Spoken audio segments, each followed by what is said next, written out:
Movie reviews presenting knock knock. कहानी की शुरुआत में एक सक्सेसफुल आर्किटेक्ट और खुशहाल शादीशुदा आदमी को दिखाया जाता है जो एक घर में अपनी फैमिली के साथ रहता था। फादर्स डे के वीकेंड पर काम की वजह से और फिजिकल थेरेपी की वजह से वो अपनी फैमिली के साथ घूमने नहीं जा पाता और उसके बच्चे और उसकी वाइफ उसके बिना ही बीच पर चले जाते हैं। उसकी वाइफ जो एक सक्सेसफुल आर्टिस्ट है अपने असिस्टेंट लुइस को एक स्टैचू की जिम्मेदारी देकर चली जाती है जो लुइस को अगले दिन आर्ट गैलरी में लेकर जाना था।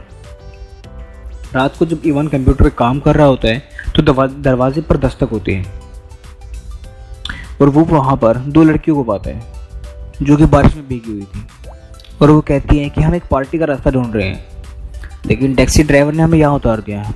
क्या हम आपका फ़ोन इस्तेमाल कर सकते हैं क्योंकि हमारा फ़ोन काम नहीं कर रहा।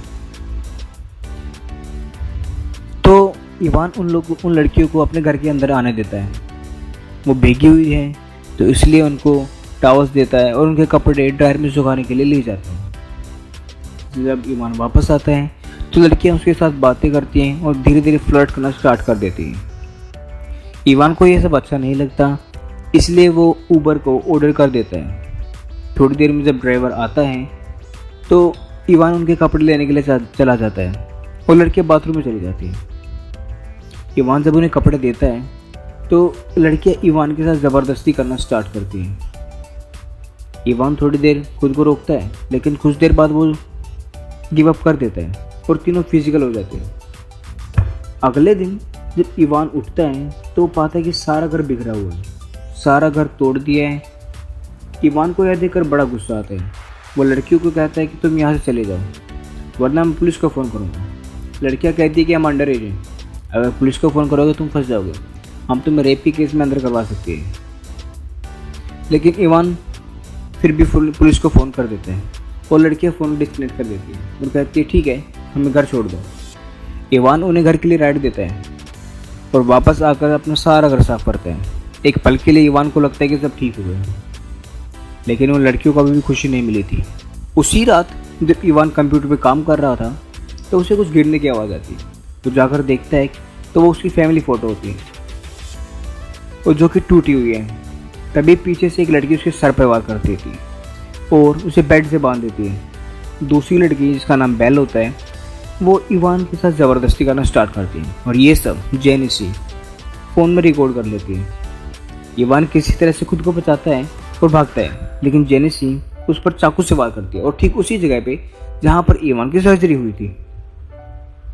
इवान दर्द से कर्रारा आता है और कहता है तुम मुझे छोड़ दो, जो तुम बोलोगे वो मैं करूँगा। बेल कहती है ठीक है। वो उसे चेयर से बांध देते हैं और टॉर्चर करना स्टार्ट करती है। तभी लुइस घर आ जाता है। लुइस वही जो उसकी वाइफ का असिस्टेंट है। इससे पहले कि वो इवान की हेल्प कर पाता उससे सुनाई देता है कि लड़की उस स्कल्पचर को तोड़ रही है।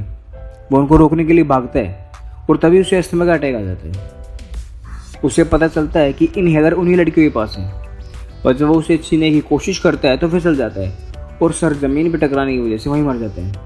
लेकिन लड़कियों को इस बात से कोई फ़र्क नहीं पड़ता। वो उसे प्लास्टिक से बांध देती है, लपेट देती है और इवान को टॉर्चर करना फिर से स्टार्ट करती है।